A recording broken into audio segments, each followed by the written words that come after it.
This little girl is playing a major role in biomedical innovation. Maia was born with a condition called Microtia, which has left her with an underdeveloped left ear.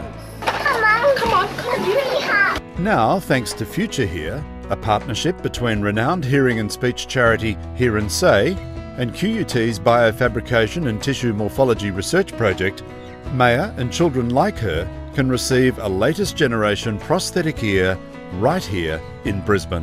Children who have microtia often have one perfectly formed ear on the other side, and we will scan that perfect ear and we'll create a 3D model of that, and then we can create a mould structure for this silicone based on 3D modelling, and we can pour our silicone into that mould and create a lifelike ear that perfectly matches the ear on the other side of the child's head.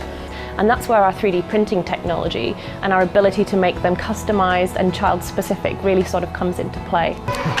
It's absolutely incredible. I still can't actually quite believe it, because I've only recently found out, and I thought it was, light years away. But customised, patient-specific prosthetics are just the beginning for Future Hear. The longer-term vision is to give Maia a surgically implanted, living ear. There's some fantastic research going on around the world, particularly in the US. They're creating a three-dimensional scaffold structure, and onto that they're printing cells and hydrogels that start to create an actual cartilage and soft tissue structure around that ear. Now, the technology that we develop in our group is a little bit different to that, and we're hoping it will have just as much impact, but it will also be a little bit more lifelike, because the cartilage structure that we're creating is very flexible. So we're able to make an ear that's a little bit less rigid, it's a bit more lifelike looking, and it won't be stiff for the patient. The key to the flexibility of that biodegradable scaffold is the ultrafine 3D printing achieved with a machine developed in-house at QUT. And you can see that we can get this fibre out to around 10 microns, which is much, much thinner than a human hair even.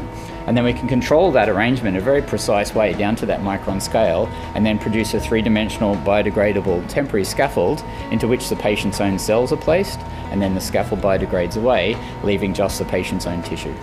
Hear and Say founder Dr. Dimity Dornan is co-visionary of Future Hear, and she envisages the technology developing even further. So there's a third stage after this that will be totally world first if we can only get all of the different devices, the technological hearing amplification, all in the one device and then implanted inside the new ear. We would have something that would be very acceptable to families and especially to young children. The fact that Australia can come up, with even better options than anywhere else in the world is fantastic. To have an actual tangible impact, I suppose, for my research suddenly became very important to me.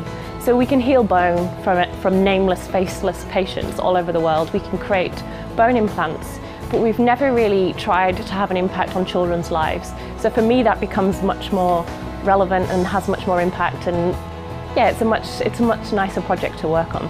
It's definitely very inspiring, because usually in research you don't necessarily get to see the people that it gets to affect directly. So it's just wonderful getting to see the kids here, and it certainly inspires you to work harder towards the goals that we have for this research project.